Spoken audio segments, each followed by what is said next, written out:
While Earl Morris was vacationing in California, he learned his wife had been reported missing from their home in Arizona. What? Mom's missing? What happened? The search for Ruby Morris involved dozens of police investigators, forensic scientists, DNA testing, and even the Coast Guard. I'm heading home. The results of that investigation surprised everyone, especially Earl Morris.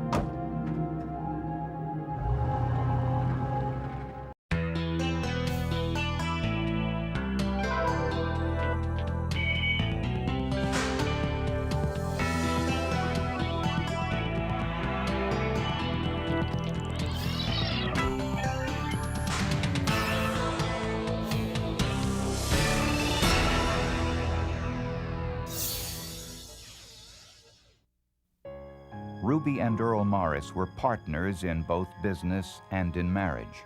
They had been married for over 20 years and were the parents of 3 grown children.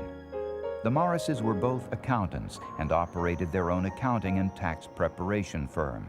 They had had it for years and years, and they built it up, together from scratch, and it was doing very well. Their business made them millionaires, and they raised their 3 children in this luxurious mountain home just outside of Phoenix. On June 4th, 1989, Earl Morris headed to California to see his oldest daughter, Donna Kay, perform in a concert. She was a country singer with a promising career. Ruby decided not to join her husband on that trip, planning instead to go shopping with her other daughter, Cindy, for some furniture for her new home. But Ruby didn't show up on Sunday morning at Cindy's home for the planned shopping trip. So Cindy drove out to her parents' home. That's totally unlike her mom. I mean, her mother kept every, date that she ever had with her, and unless she called her and canceled, and she didn't do this. Ruby Morris wasn't home. The burglar alarm was turned off. Ruby's pocketbook was missing, but her car was still there, although it wasn't parked in its usual spot. Ruby Morris was a neat, meticulous person, and her daughter noticed right away that things were out of place. A faucet was dripping in the bathtub. Dirty clothes were piled high inside the washing machine and hadn't been washed. A carpet shampoo cleaner was left out, but the most troubling discovery was that a .22 caliber pistol, usually kept in a closet, was missing. Cindy Morris immediately called the police. And that's really all I expected it to be, was another missing persons case, that this person would be found in a couple of hours. When Earl Morris heard the news of his wife's disappearance, he told family members that he would head straight home from California. If Cindy Morris was right, and something happened to her mother, investigators hoped to find some clues to her whereabouts inside the Morris home. It took Earl Morris longer than anticipated to drive home from California, but when he arrived, the police were anxious to speak with him. So have you ever had any fights? Earl Morris told police that their relationship was basically a good one with occasional arguments, but nothing out of the ordinary. She ever done anything at all like this before? I mean, left and just... Yeah, she's done it before, but she usually calls, or gets mad or something. Morris also confirmed that the .22 caliber pistol the couple owned was not in the closet where he last saw it. We were going in several different directions with this, that the possibility of that she was missing, possibility of a suicide, possibility of a homicide. The car broke down. Earl Morris told police that his car broke down on the drive home from California and that he rented a car to complete the trip. But Detective Lugenbuehl noticed something suspicious when he looked inside the trunk of the rental car. Attached to Earl's suitcase was an airline luggage tag for a recent flight from San Diego to Phoenix. A search of the passenger list from that flight did not include the name of Earl Morris, although there was a G. Norris listed. Police put together a group of photographs, including one of Earl Morris, and showed it to the airline crew members to see if anyone recalled seeing Earl on that flight. One of the flight attendants remembered him distinctly because of the poor quality of his toupee. Faced with this inconsistency, detectives decided to search the Morris home further to see if there was any evidence of foul play which might have been overlooked during their first visit. So what we did is we called in our ID techs to give us a hand, and we asked them to do luminol. When luminol is sprayed onto an area, a black light is used. The luminol will actually glow when it comes into contact with the blood enzymes. Forensic detectives began their search in the master bedroom, spraying luminol on the headboard of the bed. An area instantly turned blue. It was a very fine mist pattern, one they immediately recognized. To me, upon looking at it, you could determine, because of the distribution, the shape, and the size of the droplets, that it was high velocity from gunshot. Only a bullet produces a fine mist of blood similar to that found on the headboard. A beating or stabbing produces a much different blood spatter pattern. On the surface of the mattress, they found tiny blood stains, and they also found blood inside the mattress itself. Next, investigators sprayed luminol in the bathroom. The entire shower stall lit up, basically, with the luminol. Luminol tests also revealed blood on the cement patio outside the master bedroom, as well as on the master bedroom carpet. We noticed that the whole bedroom floor, which was carpeted, started to glow. And we knew that from what we were seeing that we did have a violent crime scene, maybe not a death, but somebody had suffered some pretty good injuries at that point. But detectives had no idea to whom the blood belonged. To find out, scientists conducted a DNA test on the blood stain. The results of that test shocked everyone. A deep, dark family secret would soon be revealed. Police suspected that the blood stain found in the Morris's bedroom belonged to Ruby Morris, but there was no blood from the body to match the blood in the bedroom. But science can often identify a blood stain by using DNA testing.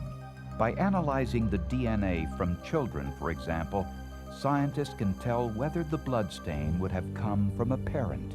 In the case of children, 50% of the DNA from each child will come from one parent, and the other 50% will come from the other parent.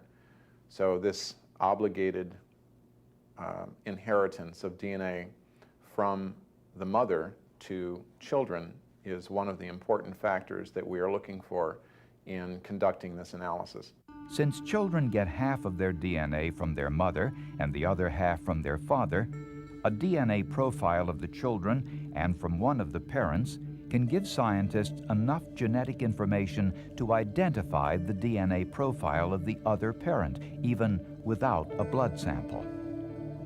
If the DNA profile of the missing parent matches the DNA profile of the blood stain, scientists will then analyze the DNA from a missing person's siblings to confirm their findings.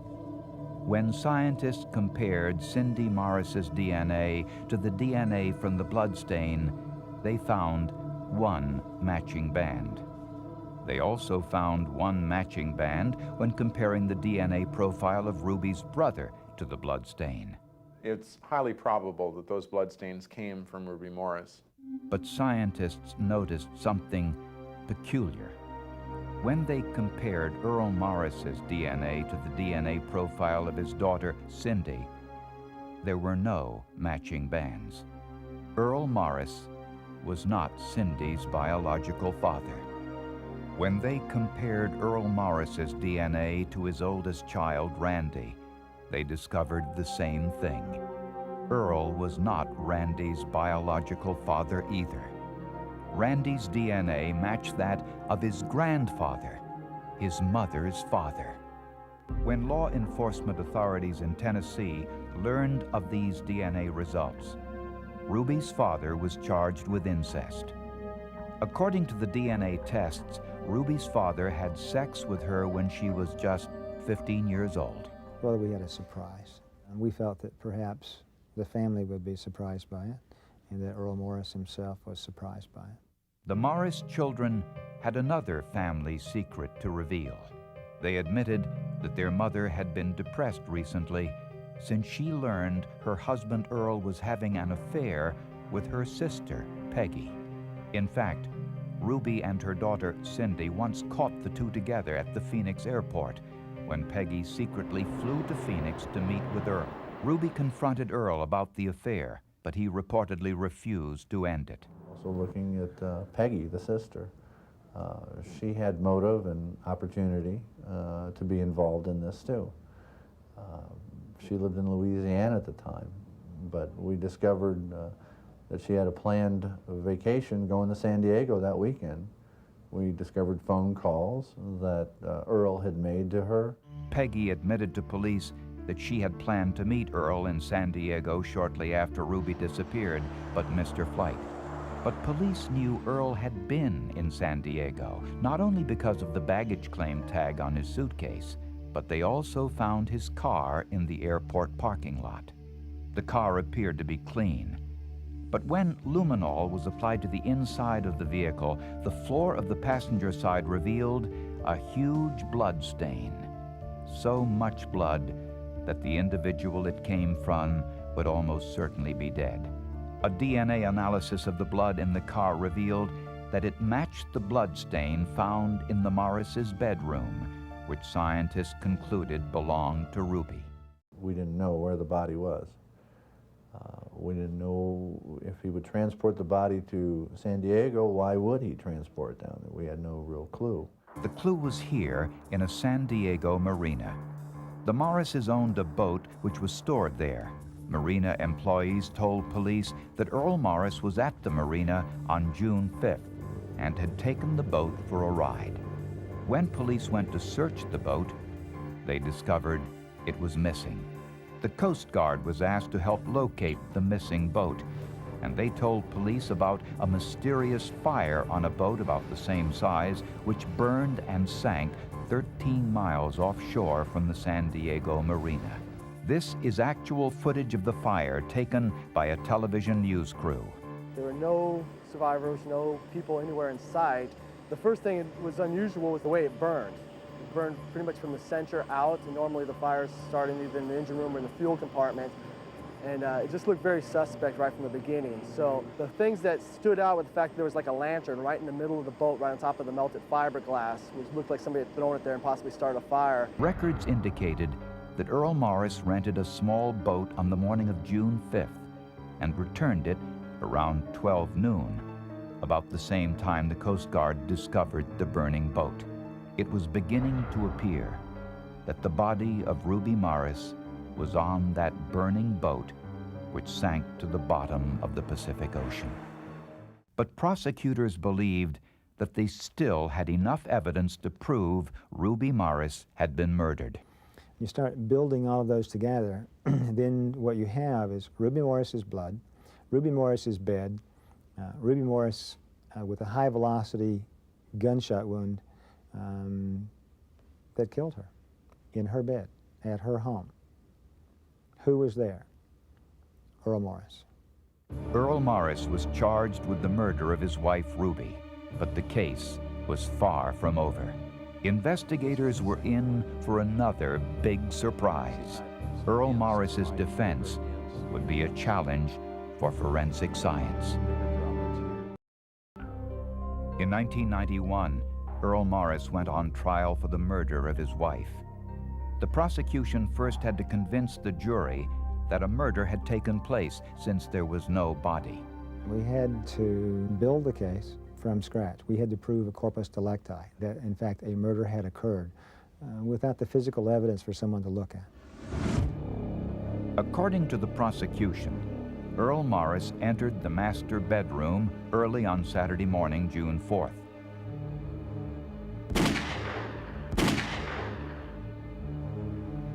He dragged her body into an adjacent bathroom, removed her clothing, and put her into the bathtub to remove the blood.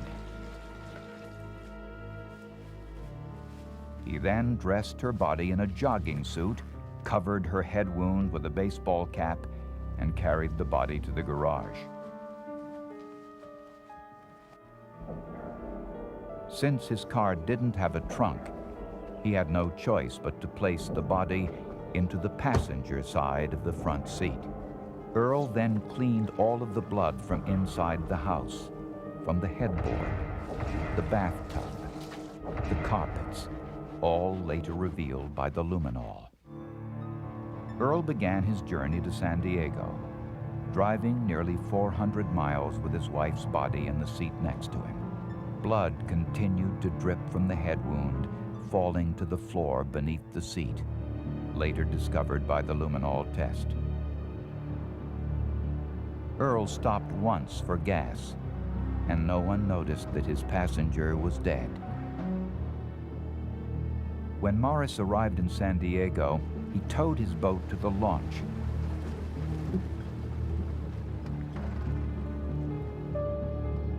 And in broad daylight, placed Ruby's body on the boat along with some of the bloody sheets and the murder weapon. He also took along a lantern and some gasoline. After renting a smaller boat, he set off to sea, towing the rented boat behind.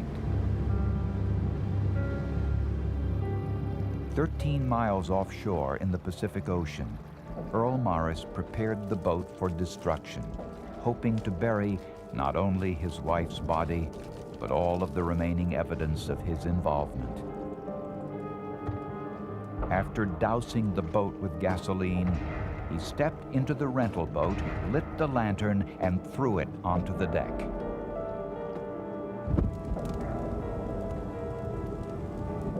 He left before being spotted by the Coast Guard.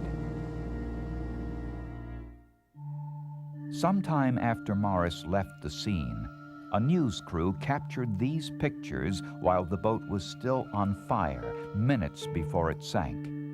Neither Ruby Morris nor the boat was ever recovered. During the trial, Earl Morris delivered a surprising defense. He admitted that his wife was dead and that her body was indeed on the boat that burned and sank. Morris also admitted to setting the fire and sinking the boat. But Earl Morris insisted he did not kill his wife. He said she committed suicide because of guilt and depression, guilt over the fact that her husband wasn't the father of 2 of their children, and depression about Earl's affair with her sister Peggy. My first thoughts were that I would be blamed for Ruby committing suicide. After you had those thoughts, did you make any decisions? Yes, I did. What decisions did you make? To hide the fact with what she'd done. Up until that point in time, we had circumstantial evidence that she was dead. No one to say, I saw Ruby Morris's body. No one to say, I saw Ruby Morris injured. No one to say, I saw the shooting, I heard the shooting. Earl Morris testified that he discovered his wife with a gunshot wound in her left temple and that she used the couple's .22 caliber pistol. He said he found her body after the suicide and feared he would be blamed. So he disposed of the body by sinking the boat. But the forensic evidence proved otherwise. The blood spatter evidence told forensic detectives that Ruby could not have committed suicide. Earl said the gunshot wound was in the left side of her head, but Ruby was right-handed.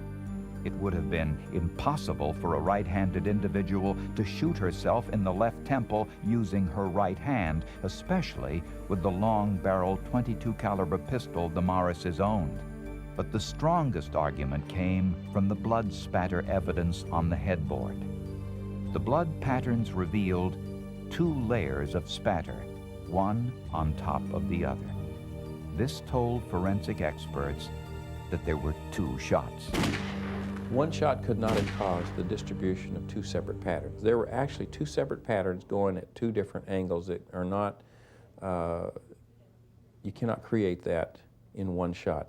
And a person committing suicide does not shoot twice to the head. The jury saw Earl Morris's last-minute claim of suicide as just one more lie. He was convicted of murder and sentenced to 25 years to life. He dropped traces of Ruby Morris, and that was Ruby Morris on the floor, that was Ruby Morris in the El Camino, that was Ruby Morris in the bed that was saying, this is what happened. That was our read on it. So Ruby Morris was actually telling us what happened to her. No body, no gun, no confession. The science gave us Ruby Morris and gave us the corpus delicti. If it had not been for the blood in the car and the DNA testing, I wouldn't be sitting here talking to you today. Earl Morris would be a free man.